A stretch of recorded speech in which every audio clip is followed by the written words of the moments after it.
to mini episode 277 of Real Life Ghost Stories, and I have 2 spooky stories for you today, and the last story came from the 2nd of March 2023, and story number 1 comes from Jo.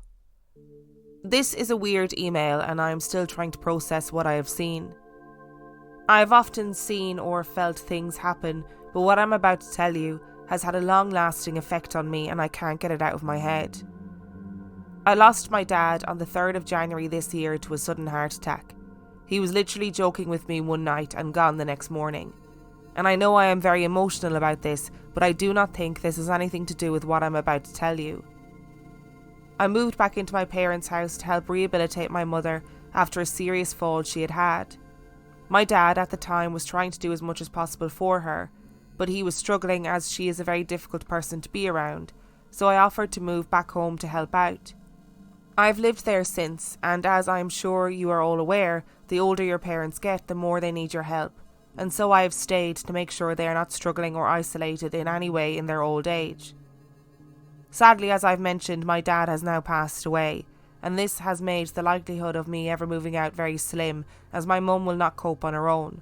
So I do the best I can working full time, but making sure whatever needs my mum has, such as shopping, hospital appointments, etc., are met. One day, a couple of weeks back, I had returned home after a 12-hour shift at the care home I work at, and as I pulled up outside the house, the lights were on leading upstairs, and I could see my mum slowly making her way upstairs. She was struggling slightly, as she had recently had a fall in a car park and hurt her knee, but she was almost to her bedroom door, and as much as I love my mum, I was relieved that she had gone to bed. I had had a long day and really didn't want a list of things to do when I got in. Feeling relieved, I sat in my car for 10 minutes just to wind down a bit, enjoying the silence. I soon went into the house and made my way to the kitchen so I could put some tea on for myself, and I noticed the lights were on in the extension which is attached to the kitchen, so I went to turn them off. And when I got there, I saw my mum sat in her chair down by the back door. I told her I had just seen her walk upstairs and she reassured me that she had not got out of her chair for at least 2 hours. I have no explanation as to what I saw, except I know it was my mother, and this has petrified me to the point where I am not sleeping well at night. So here's the thing. I think it is petrifying. I can't say I've ever experienced what you have experienced, but we've had plenty of people that have written into the podcast over the years who have experienced something similar, seeing their mother, their sister, their partner, their brother, their father, whoever it is, and then realising that it can't have been them because they're in another part of the house or they're not at home, whatever it is. So you're not isolated in experiencing this, is the first thing that I would say, because lots of other people have experienced something similar. But I can also understand why it has petrified you and why you're struggling to sleep at night. And I do sometimes think that buildings and places hold on to energy and they play things back like a video recorder. I do sometimes believe that theory. So I wonder if all of the grief from your father's death and all of the emotionality that comes with caring for a parent, because I imagine it's incredibly difficult, and I've heard from friends who have done it about their frustrations and the difficulties of it, if that too is pumping out a lot of energy from both you and your mum, and maybe the house is consuming that energy and then playing back some moments in time. I don't know if that will bring you any solace whatsoever, but I do hope that you get solace from the fact that other people have experienced this too. And story number 2 comes from Aimee. My job sent me to Utah for training. I was so excited because Utah is absolutely breathtaking. The material for the course was very labour intensive and downtime was minimal. On one of our very few days off, I jumped at the opportunity to go hiking in the mountains.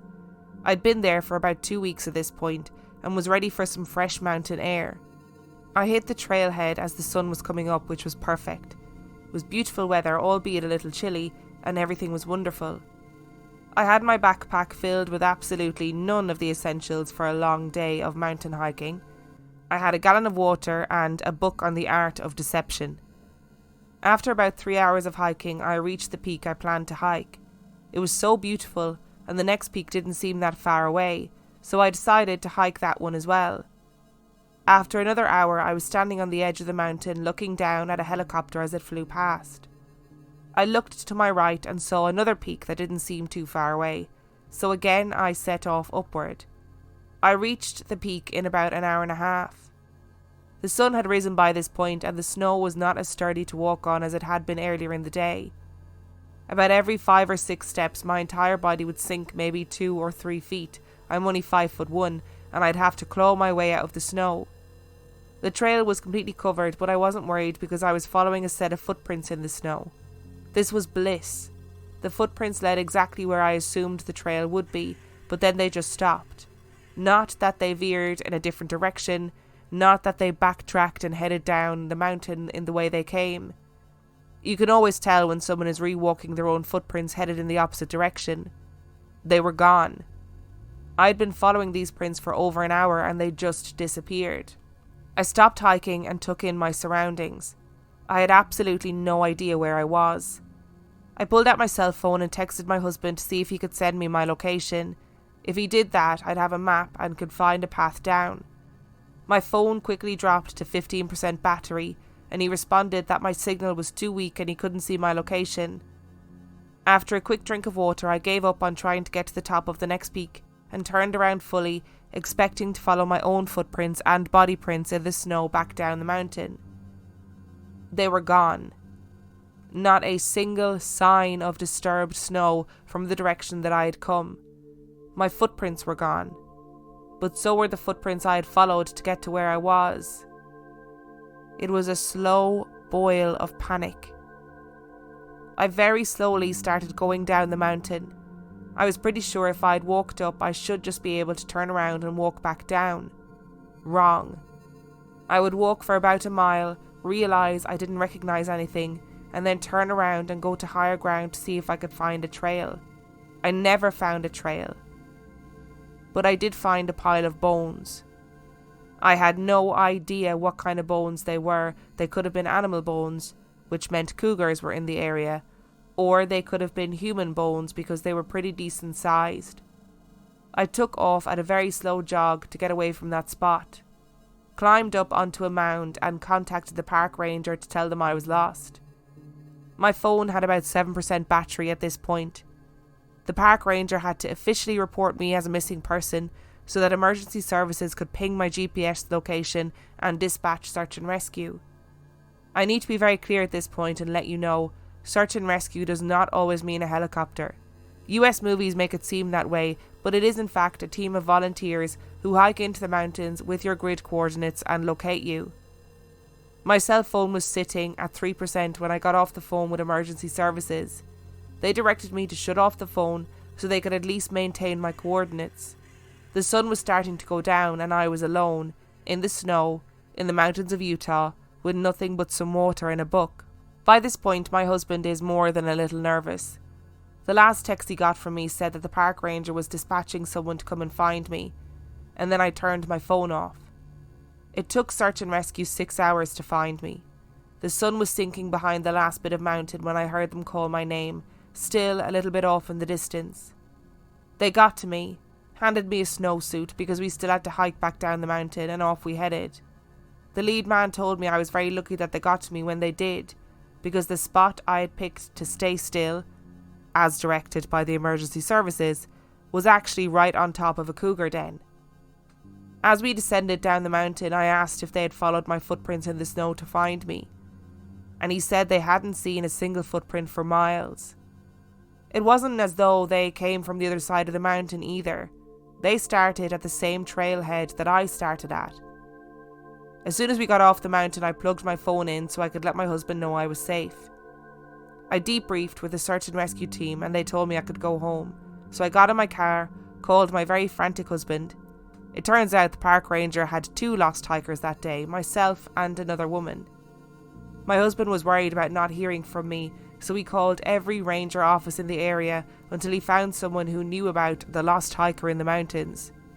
They told him I had been mauled by a cougar and that they had not recovered me yet, to give him a solid update on my status. He was getting ready to get on a plane and come to Utah because he thought that I had been mauled by a cougar. I did find out the other woman who actually did get attacked by a cougar was fine. They recovered her, and other than a broken ankle and some scratches, she was okay. A few days later, I was rehashing my story with some of the locals. I could not wrap my head around what happened to my footprints. What happened to my body prints in the snow? That is when I was reminded of where I was. Do you know what is in Utah? I had completely forgotten. Skinwalker Ranch. No one was surprised by my story, and they said I was very lucky to have made it out at all. When I brought up the bones, nope, didn't forget about the bones, to the emergency services, they said they would send a team back up in daylight to check them out, and they were gone. The locals were not surprised by that either. So fast forward about 2 months. I completed my training and returned home to the Midwest, where we don't have mountains. I started to notice some weird things happening around me. I tried to logic everything away. Things would fall off a shelf, I must have bumped it.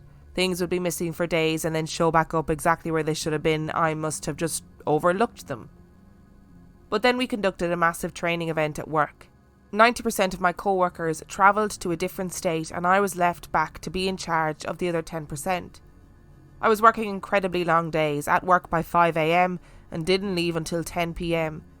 Because I was always the first one there and the last one to leave, I'd stopped closing, let alone locking, my office door at night. I work in a secure facility, so it wasn't a big deal. Until one morning I came in, and much to my surprise, my office door was closed. I just assumed I was tired when I left and hadn't realised I'd closed it. It was deadbolt locked. I am the only person who has a key. I was so shocked that it was locked that I went back to the parking lot to see if any other cars were there. There were none. I walked the entire building and it was empty. I finally went and unlocked my office. Empty. No explanation. About a week later, I was at home cleaning. We have vaulted ceilings and have to get a 25-foot ladder to clean the big window in front of the house. I was standing by the front door inside, looking up, and I noticed some very small footprints going vertically up the wall. So I did what any sane person would do. And I got the big ladder and I painted over them. They came back. 3 different times. 2 weeks ago, my 16-year-old daughter had a bunch of friends come over and spend the night. They decided her bedroom was too small, so they all stayed in the basement. After they'd left, I went to assess the damage. Not too bad, a few soda cans, but whatever. I went to walk back up the basement stairs, and I noticed tiny handprints on the wall by the railing. I would compare them to hands the size of a 4-year-old. I haven't had anyone in my house that has hands that small. I don't know if all of this is connected. I don't know if something found me in the mountains and followed me home. I truly have no idea what to think at all. But I'm back in Utah right now for more training, and as I'm typing this, I'm looking up at the mountains that I got lost in. Aimee, stop it. Stop it right now. That whole story gave me the heebie-jeebies. First of all, you wouldn't catch me going hiking full stop. It's clearly dangerous. It's dangerous. Nothing to do with the fact that I'm lazy. It's clearly a dangerous activity. Even outside of the potential paranormal elements of this story is terrifying. Being stuck in the mountains, in the snow, on your own, your battery on your phone is getting lower and lower, and then you find out afterwards that another woman was attacked by a cougar. Those are all terrifying things. But, right, here's the thing that this made me think of. So a while ago, myself and my friend Tim did a podcast episode on Patreon, which was about Pisky lore in the southwest of England. Now, Pisky lore is very similar to fairy lore, to pixie lore. It's just another way of saying it, right? And Tim and I talked about how he went on a hike, and he sort of jokingly told a story about how he was pisky led, which is when they lead you into the wilderness in order for you to get lost. So Aimee, I don't know what to tell you, but I feel like you might have been pisky led up in that mountain. Now look, it's also skinwalker territory, so maybe you were led by a skinwalker, but I don't know if that's in the skinwalker remit to be leading people places in order for them to get lost. And when you think about it, all those little footsteps, those little footprints that are on your walls, those little handprints that are on your walls, which also, I have to say, gave me the heebie-jeebies. I'll be painting over them stat as well. Everything about this story has given me the ick. Aimee, can you just let me know that you're okay? I just want to know that you're okay because I'm concerned. I really hope that, judging by the end of this email, that you did not go back up the same mountain. And I just send me an email and say, I'm okay, didn't go back up the mountain, wasn't eaten by a cougar, wasn't taken away by the fairies, I'm not a changeling. Thank you so much for listening to today's episode. Thank you to Jo and Aimee for sending in your stories. Remember, the last story came from the 2nd of March 2023. And if you would like to send in your story, you can do so by emailing it to reallifeghoststoriespodcast@gmail.com. You can also check out the website reallifeghoststoriespodcast.com. And if you are desperate for some extra content, you can subscribe to the Patreon. That is patreon.com/reallifeghoststories, where for $5 a month or $2 a month, you get access to heaps of extra content, as well as every single main and mini episode completely ad-free. And on that note, I shall see you next time.